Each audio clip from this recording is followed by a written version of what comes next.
하나님의 말씀을 함께 교독합니다. 교독할 말씀은 이사야서 41장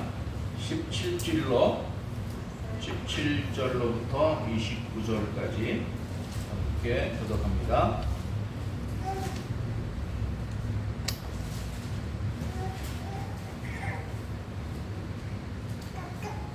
가련하고 가난한 자가 물을 구하되 물이 없어서 갈증으로 그들의 혀가 마를 때에 나 여호와가 그들에게 응답하겠고 나 이스라엘의 하나님이 그들을 버리지 아니할 것이라. 내가 헐벗은 산에 강을 내며 골짜기 가운데 샘이 나게 하며 광야에 연못이 되게 하며 마른 땅이 샘 근원이 되게 할 것이며 내가 광야에는 백합목과 시팀나무와 화석류와 들감람나무를 심고 사막에는 잣나무와 소나무와 황양목을 함께 두리니 우리가 보고 여호와의 손이 지은 거라여 이스라엘의 하나님과 이것을 참으셨사인 줄 알며 함께 헤아리며 깨달으리라.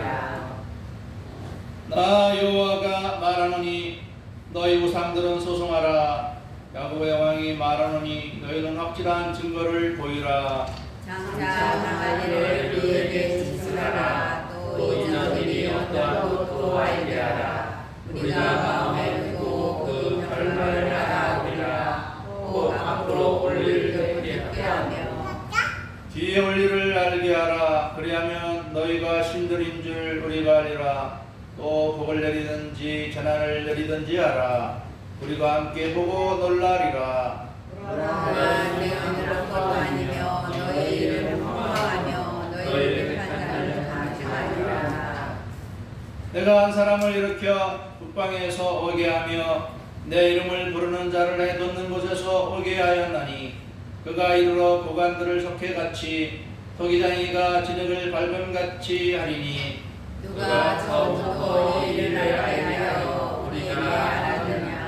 누가 이전부터 알게 하여 우리가 옳다고 말하게 하였느냐. 알게 하는 자도 없고 들려주는 자도 없고 너희 말을 듣는 자도 없도다. 내가 비로소 시온에게 너희는 이제 그들을 보라 하였노라. 내가 기쁜 소식을 전할 자를 예루살렘에 주리라. 내가 문진한 사람도 없으며 내가 물어도 그들 가운데 한 말도 대답할 좋은 자가 없도다. 함께 보라. 그들은 다 헛되며 그들의 행사는 허무하며 그들이 도와 만든 우상은 바람이요 공허한 것뿐이니라. 아멘. 오늘의 말씀의 제목은 기쁜 소식을 전할 자입니다. 우리가 이사야서를 계속해서 읽으면서 그 말씀 속에서 하나님이 주시는 말씀들을 듣고 있습니다. 이 이사야서를 읽으면 읽을수록 느끼는 것은 이 이사야서는 하나님이 선지자 이사야를 통해서 이스라엘 백성들에게 보내주시는 사랑의 편지다 하는 것을 느끼게 됩니다.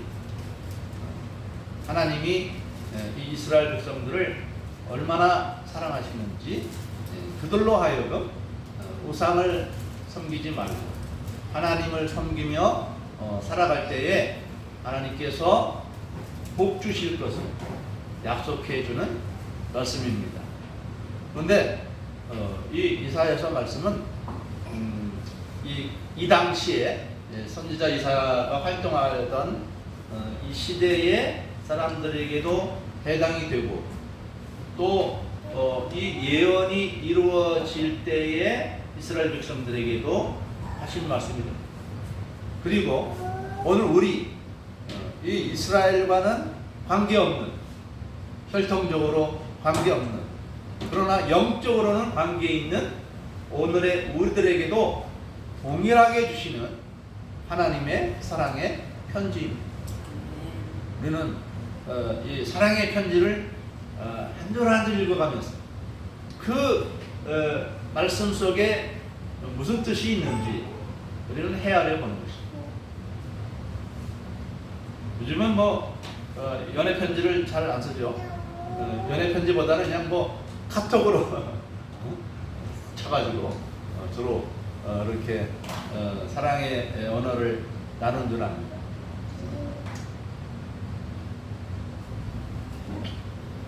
하나님은 영이시기 때문에 우리 인생들에게 그 뜻을 전할 그 방법으로 선지자를 선택한 것이죠.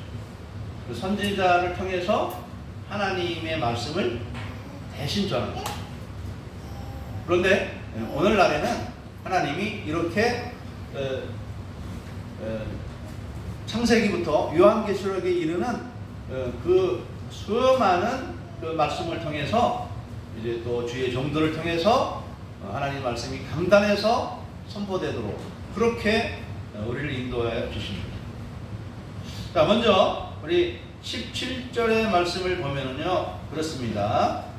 가련하고 가난한 자가 물을 구하되 물이 없어서 갈증으로 그들의 혀가 마를 때에 나 여호와가 그들에게 응답하겠고 이렇게 말씀을 합니다. 이 말씀은 이 이스라엘의 현재일 수도 있고 또 미래도 됩니다. 이 선지자 이사야가 활동할 때를 보면 그들이 하나님을 잘 믿고 섬기는 그런 때는 아니었죠. 물론 우리 이사야 1장을 보면은 그들이 하나님 앞에 나와서 뭐 제사를 잘 드리기도 하고 또 금식도 열심히 하고 기도도 열심히 하는 그러한 모습은 있었습니다. 그러나 그들의 신앙은 온전치 못했고 하나님이 이제 이스라엘의 멸망을 예고한 그런 상태에 있습니다. 이 당시는 아수르라는 나라가 이 남쪽 유다를 위협하는 그런 상황 속에 있었죠. 그런데 이 아수르라는 나라가 바벨론에 의해서 멸망을 당할 때 그 바벨론에 의해서 이스라엘도 멸망을 당합니다. 그것을 이 이사야 선지자는 예언하고 있는 것입니다. 그래서 가련하고 가난한 자가 물을 구하되 물이 없어서 갈증으로 혀가 마를 때에 그랬어요. 가련하고 가난한 자가 물을 못 구해. 물을 구할 수 없는 것이 장소적으로 어디죠? 광야와 사막이죠. 광야와 사막으로 갈 때는 물을 얻을 수가 없어. 그래서 힘든 것이죠. 물이 있다면 그것은 광야가 아니고 사막이 아니죠. 광야와 사막은 물이 없기 때문에 식물들이 자라지 않고 먹을 양식도 없고 아주 힘들고 고통스러운 삶의 환경이 바로 광야와 사막입니다. 근데 이 이스라엘이 뭐 물질적으로는 뭐 마실 것이 있고 먹을 것이 있지만은 영적으로는 이들이 마치 광야와 사막과 같은 그러한 삶을 살아가고 있기 때문에 하나님이 이런 말씀을 주시는 것입니다. 그러면서도 바벨론에 의해서 이스라엘이 멸망을 당할 때 이들이 영적으로 또 얼마나 참 힘들고 어려운 상황에 빠지게 될까요? 우리나라도 이 포로된 생활을 해본 적이 있잖아요. 뭐 포로되었다기보다는 억압되었다. 우리가 일제 36년 동안 일본에 의해서 우리나라 억압되어서 우리 마음대로 자유롭게 살지 못했던 때도 있었죠. 그때의 우리 대한민국 사람들의 심령은 오늘 말씀과 거의 비슷하다고 할 수 있겠습니다. 가련하고 가난한 자가 물을 구하되 없어서 갈증으로 그들의 혀가 마를 때에 영적인 영어입니다. 영적인 영어.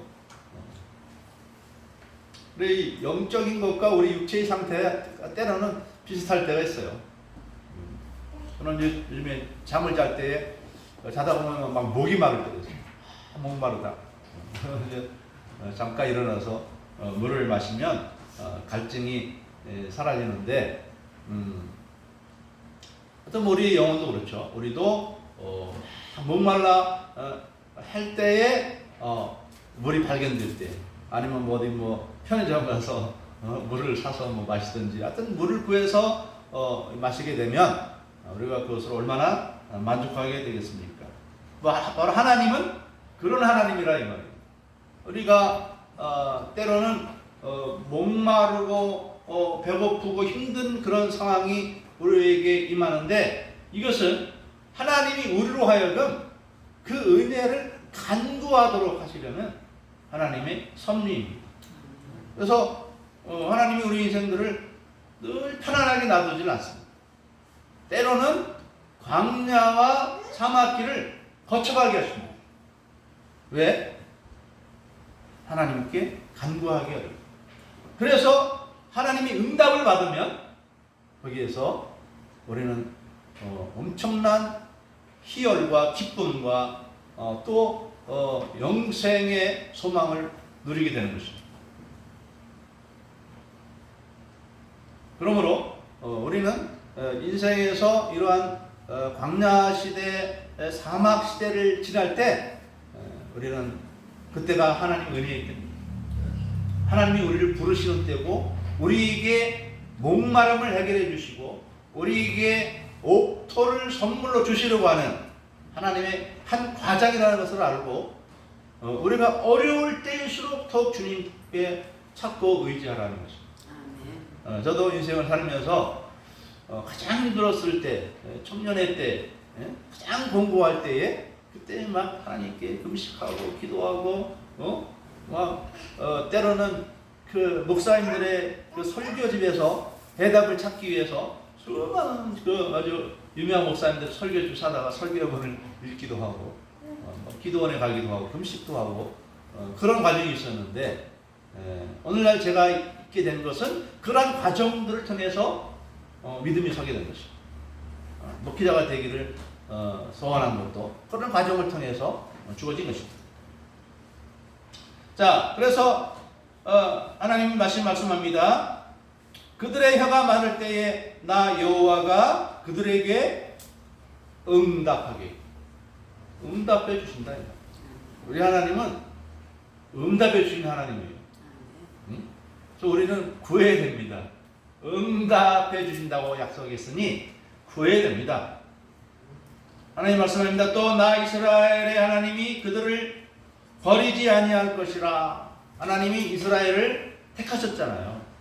너는 내 백성이라고 택하셨잖아요.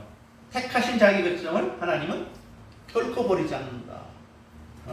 여러분과 나는 다 하나님의 택하신 영적인 이스라엘 백성들입니다. 아멘. 그래서 우리가 하나님 의지하고 살아가는 한 결코 하나님은 우리를 버리지 않습니다. 아멘. 우리가 버려서 탈이죠. 사람이 하나님을 잊어버리고 돌아서서 문제이지, 하나님을 결코 버리지 않습니다. 또 말씀합니다. 18절 말씀에 내가 헐벗은 산에 강을 내며 골짜기 가운데 샘이 나게 하며 광야가 못이 되며 마른 땅이 샘 근원이 되게 할 것이며. 이거는 거의 비슷한 말인데, 광야와 사막에 하나님이 물을 주신다는 뜻입니다. 골짜기에서 샘물이 흐르게 하고 강이 흐르게 하고, 우리가 가끔 동물의 왕국을 보면은 건기 때에는 비가 내리지 않아서 막 빈들이 막 초원들이 막 말라서 죽어져 가죠. 그래서 막 동물들이 목말라서 샘물을 찾아가잖아요. 물이 있는 곳을 향해서 막 골짜기를 지나가기도 하고 그러잖아요. 그러다가 우기가 되어서 막 비가 내리기 시작해요. 어떻게 합니까? 죽어있던 그 초원들의 풀들이 살아납니다. 막 풀들이 막 자라 올라오르고 물에는 막 그 물고기도 막 떠내려오고 생명이 솟아오르는 모습을 우리는 보지 않았습니까? 그걸 상상하면 되겠습니다.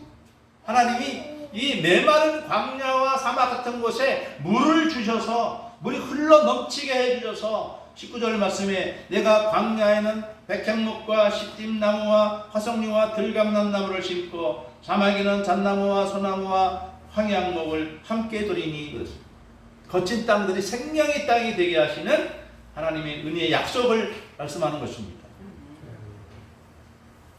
자, 그럴 때 20절 무리가 보고 여호와의 손이 지으신 바요 이스라엘의 거룩하신 이가 이것을 창조하신 바인 줄 알며 함께 헤아리며 깨달으리라.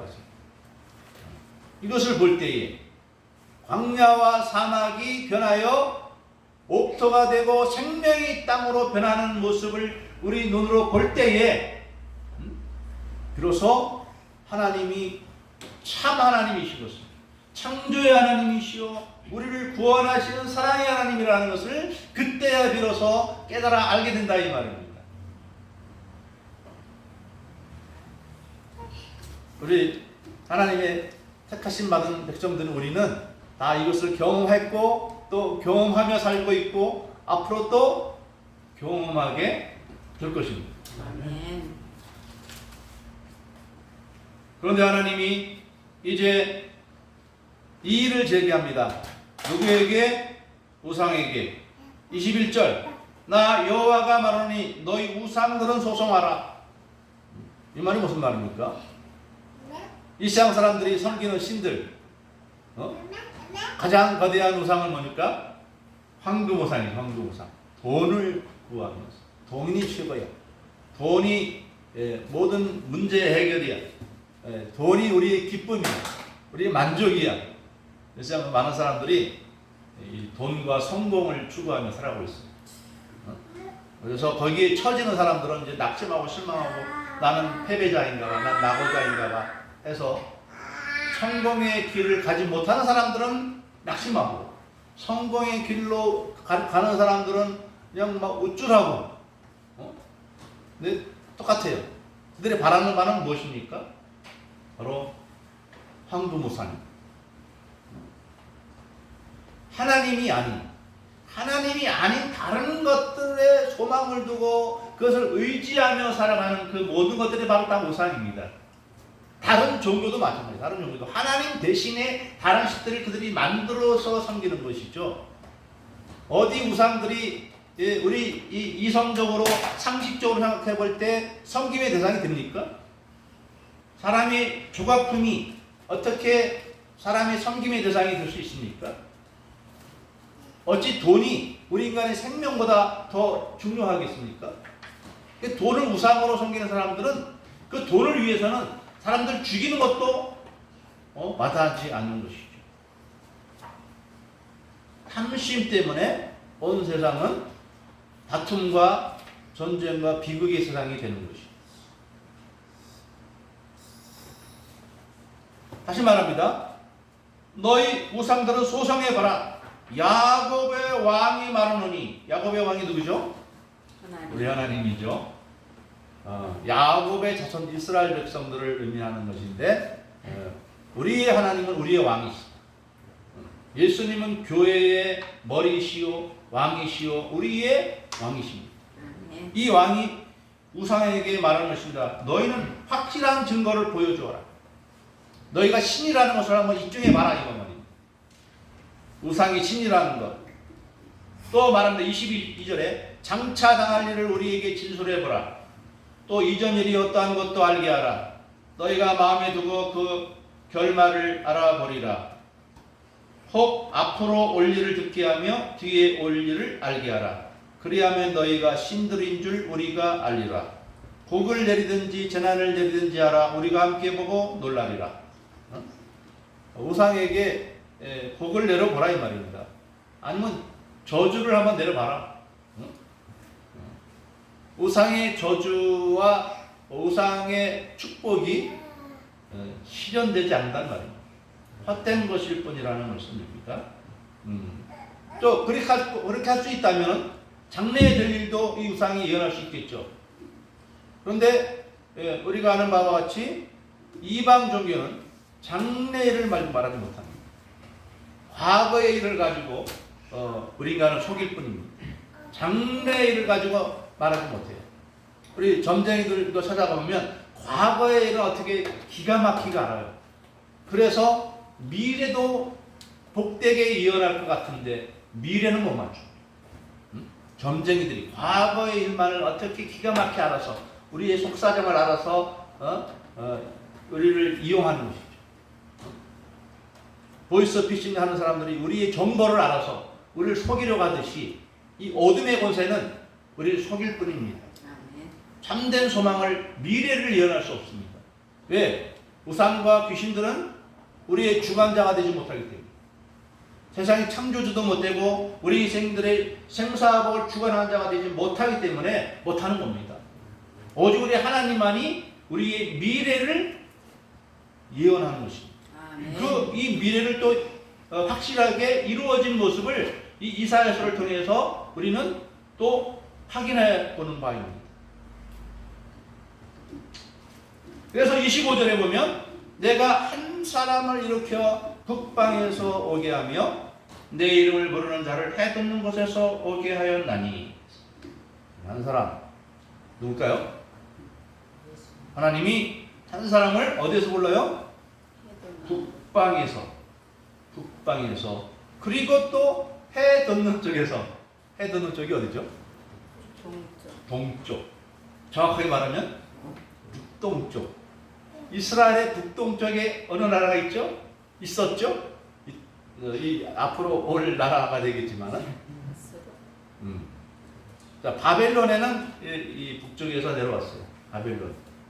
바벨론은 북쪽에서 내려왔는데 이사야 14장에서 보면은 바벨론은 어떤 나라냐면 마귀와 같은 나라입니다.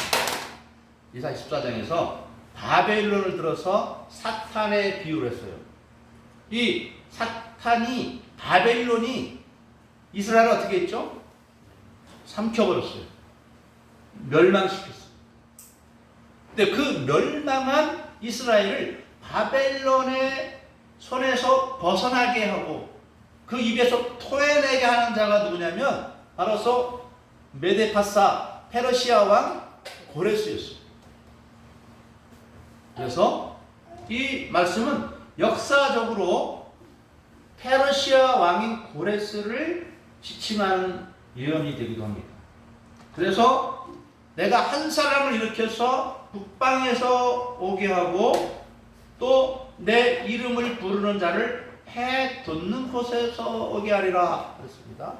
내 이름을 부르는 자, 이 고레스가 이스라엘을 그 바벨론 포로된 자를 고토로 고국 땅으로 보낼 때에 바로 여호와 하나님의 이름을 들어서 그렇게 보냅니다.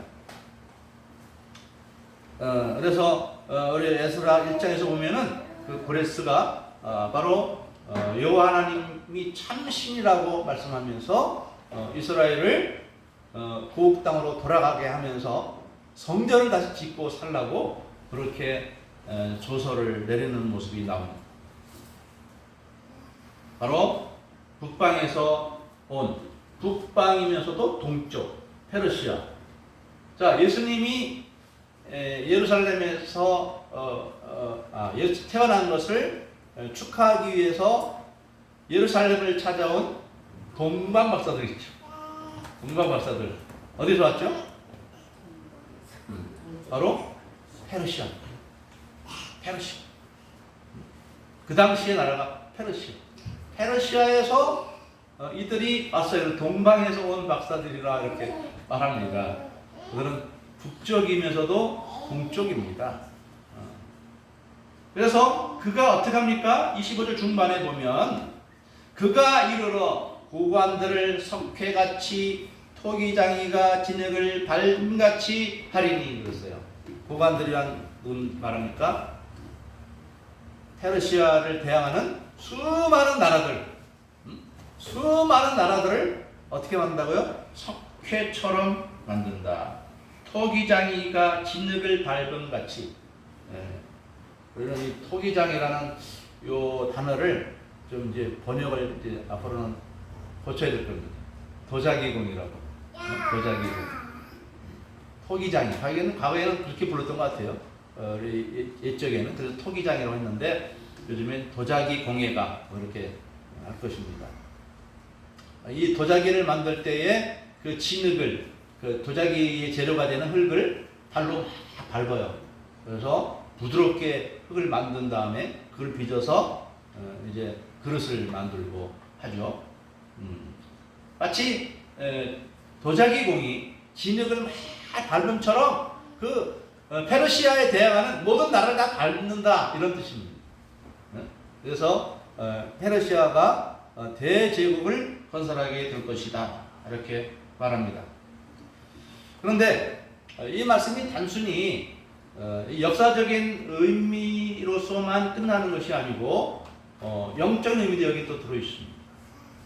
어떤 영적인 의미가 있습니까? 이제 뒤에 또 나옵니다. 뒤에 또. 아무튼 자 25절에서 보면은 누가 처음부터 이 일을 알게 하여 우리가 알았느냐? 누가 이전부터 알게 하여 우리가 옳다고 말하게 했느냐? 알게 하는 자도 없고 들려주는 자도 없고 너희 말을 듣는 자도 없도다. 이런 일들, 장래에 있을 이런 이야기를 말할 수 있는 자가 누가 있느냐는 것이죠. 어떤 신이, 어떤 우상이, 어떤 사람이 이런 것을 이 미래에 될 일을 예언할 수 있는 자가 누가 있느냐는 것이에요. 아무도 없다는 것입니다. 아무도 없다는 것이에요. 자, 그런데 27절에서 소망이 여명이 비춰집니다. 27절 함께 읽어보겠습니다. 내가 비로소 시온에게 너희는 이제 그들을 보라 하였노라. 내가 기쁜 소식을 전할 자를 예루살렘에 주리라. 누가 이러한 역사, 광야와 사막이 옥토가 되게 하시는 이러한 미래의 복된 나라를 또 한 사람 고레스가 와서 이스라엘을 고토로 돌려보내는 이러한 은혜의 역사를 일러줄 사람이 누구인지 아무도 없다고 그러면서 이제는 알려줄 사람을 보낸다는 거예요. 그래서 이제 그들을 보라 하였노라. 내가 기쁜 소식을 전할 자를 예루살렘에 주리라 그랬습니다. 하나님이 정말 살아계신 하나님이신 것을 이 세상의 역사를 주관하시는 분이 하나님이시라는 것을 밝히 알려줄 사람을 내가 보낼 터이니 보라 부르는 것이죠. 누구겠습니까? 이제 그렇죠. 우리 말을 이렇게 이제 신약식으로 말은 적응해야 되는데 이때 사람들에게 예수님은 너무 먼 사람들이죠. 700년 후에 예수님 오셨으니까 너무 멀 일을 드리고 가까운 역사적으로는 아마도 그 예루살렘에 이제 하나님의 성전을 다시 짓게 하신다는 그런 어떤 소식이 예루살렘 사람들에게, 예루살렘에 있는 백성들에게 또는 바벨론 포로되어 있는 사람들에게 들려주는 것을 이렇게 표현한 것으로 여겨집니다. 시온이라고 하는 것은 예루살렘을 의미하는 것이죠. 그래서 그 예루살렘에 이제 이 기쁨의 소식을 전해줄 자가 올 것이다. 그래서 어떤 이 성경을 주석한 성경학자들 중에는 이 사람들이 누구겠느냐? 스가랴일 것이다. 학개일 것이다. 이렇게 말하는 게 있어요. 스가랴와 학개가 어떤 선지자죠? 예루살렘 성전을 지으라고 독려하는 그런 선지자들이 학개와 스가랴 선지자들입니다. 그래서 기쁜 소식을 전할 자는 바로 그들을 의미할 것이다. 이렇게 말하기로 합니다. 성전이 지어져야 이스라엘이 참 이스라엘이 되잖아요. 성전이 없는 이스라엘은 상상할 수가 없잖아요. 그런데 여러분이 대답을 한 것처럼 이것은 이 고레스라는 한 사람은 이제 실제 역사 속에서도 이루어졌지만은 이제 예수님을 이렇게 고레스로 연결하는 그러한 사람이 된다는 것입니다. 마치 다윗이 오실 그리스도의 예표가 되었잖아요. 다윗과 같이 공의로 이스라엘을 통치할 자, 그분을 하나님 다시 보내신다는 말씀이 있잖아요. 그래서 이 이사야서에서는 바로 예수님이 오실 것을 곳곳에서 예언하고 있습니다. 7장과 9장에서 예언하고 있고, 또 이사야 52장, 53장에서는 예수님의 십자가에서 고난당하신 일도 다 예언해 놓고, 오늘 말씀에서도 여기서 말하는 이 북쪽이고 동쪽, 역사적 인물로는 돌에 쓰이기도 하지만 예수 그리스도도 되는 것입니다. 왜냐하면 이 동쪽이라고 하는 걸 해돋는 곳, 그래서 성막을 지을 때도요, 입구, 성전 입구를 동쪽으로 둡니다. 하나님이 들어오시는 곳이라는 의미가 있습니다. 그리고 북쪽이라고 하는 것은 높은 곳이라는 의미가 있습니다. 높은 곳. 그래서 이 북극성, 이 북극성에 또 비유하기도 하잖아요. 하나님이 계신 높은 곳, 북쪽. 그래서 여기서 말하는 북동쪽이라고 하는 것은 그런 의미도 있는 것이고, 조금 전에 여러분에게 말씀해 준 것처럼 이 예수님이 탄생하신 그 소식을 동방에서 온 박사들이 이 예루살렘에 알려주는 이러한 일들도 그런 모습 중에 하나인 것입니다. 그러나 정확하게는 우리가 이것이 사도행전을 통해서 이루어졌다고 할 수 있습니다. 예수님이 부활하시고 승천하시기 전에 당신의 제자들에게 부탁하신 것이 있어요. 내가 너희들에게 성령을, 약속된 성령을 보내주시기까지 너희는 예루살렘을 떠나지 말라 그랬습니다. 떠나지 말고 뭐 하라는 것입니까? 준비하라는 것이죠. 성령 받기를 준비하라는 것. 그래서 너희가 성령을 받으면 권능을 받고 온 예루살렘과 유대와 사마리아와 땅끝까지 이르러 내 증인이 되리라, 이렇게 말씀하셨죠. 그래서 오늘 이 27절의 말씀이 완전히 실현된 것은 바로 이 사도행전을 통해서 완벽하게 실현이 된 거예요. 그래서 이 복음이 이제 예루살렘부터 시작해서 12사도들과 120명을 통해서 성령 받은 이들이 이제 온 예루살렘, 유대, 사마리아 그 땅끝까지 이르러 복음을 전파했고, 그 복음이 우리에게까지 들려온 것입니다. 그래서 이 이사야서의 이 예언은 당대를 살아가는 이스라엘 백성들에게도 해당이 되고, 바벨론 시대를 살아가는 이스라엘 백성들에게도 해당이 되고, 이제 또 예수 그리스도가 오실 것과 그를 통해서 이 복음이 예루살렘으로부터 시작해서 온 세상에 증거될 것을 예언하는 말씀인 것입니다. 오늘 우리는 이 시대 속에서 이 말씀이 비로소 완전하게 실현된 것을 우리 경험하며 살아가고 있는 것입니다. 그러면서 오늘 우리를 현재를 살아가는 우리들에게도 해당되는 말씀은 여전히 하나님이 없는 이 세상은 무엇과 같다? 광야와 같고 사막과 같다. 아무리 AI 시대가 되고 우리 대한민국 경제적으로 발전한 시대가 돼도 하나님이 그 심령이 없는 인생들의 그 삶은 뭐냐? 바로 광야와 같고 사막과 같은 삶이에요. 적당히 가난하면 차라리 먹고 살기에 바빠서 사람이 이제 열심히 막 힘써서 살아가는데, 오히려 지금은 경제적으로 여유 있는 시대가 되다 보니까 사람이 생각할 기회가 많아지다 보니까 이제 정신적으로 마음이 병들고 고통받는 사람들이 많이 있어요. 과거에는 없었나요? 과거에는 그런 사람들이 있지만 먹고 살기 바쁘니까 그 정신적인 고통을 다 이겨내는 거예요. 먹고 살기 위한 생존의 그 본능 속에서. 근데 지금은 뭐 조금만 노력만 하면 얼마든지 살아갈 수 있는 그런 시대가 되었고, 또 사회보장제도가 어느 때보다도 발전된 시대를 살다 보니까 사람이 마음에 여유가 있어요. 그 여유가 있으면 더 마음 편안해질 텐데 그렇지 않아요? 왜? 하나님이 아닌 것을 우상을 숭배하고 살기 때문에 그 사람들의 심령에 참 평화가 없는 거예요. 참 평화가 없어. 심심하지 않고 외롭지 않을 수는 있죠. 그렇지만 참 평화는 없는 것이죠.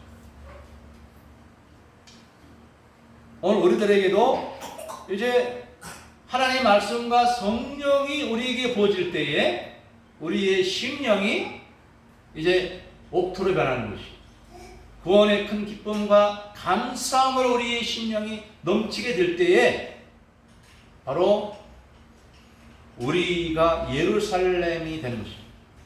하나님을 섬기는 백성들이 모인 곳이 예루살렘이고, 현재는 하나님의 교회가 바로 예루살렘입니다. 예루살렘에 하나님이 말씀과 성령을 부어서 이 은혜의 물결이 온 세상에 증거되게 하시는 것입니다. 그러므로 오늘의 우리들도 이제는 기쁜 소식을 받은 자로서 이제는 전할 자가 되는 것입니다. 이 기쁨의 소식이 이제 온 세상에 증거된 것처럼 우리가 이제는 그 온 세상에 증거할 자가 되는데, 우리가 그런 사람이 되는 건 어떻게 됐습니까? 제2의 성령 강림의 역사가 이루어진 것입니다. 마가다락방의 역사가 다시 우리에게 반복이 되게 된 것입니다. 그래서 우리가 권능을 받고 이제 예루살렘은 바로 여러분의 가정입니다. 여러분의 가정부터 시작해서 친척들과 친구들과 전혀 모르는 사람들에게까지도 이 기쁨의 소식이 증거되어지도록 기쁜 소식을 전할 자로 살아가는 여러분 되기를 주님의 이름으로 축복합니다. 아멘. 기도하겠습니다. 사랑하는 하나님, 하나님이 선지자 이사야를 통해서 우리에게 기쁜 소식을 알게 해주시고 깨닫게 해주시고 또 전파할 자로 우리를 삼아주심을 감사드립니다. 하나님 아버지여, 하나님만이 참 소망이고 우리에게 참 값진 삶에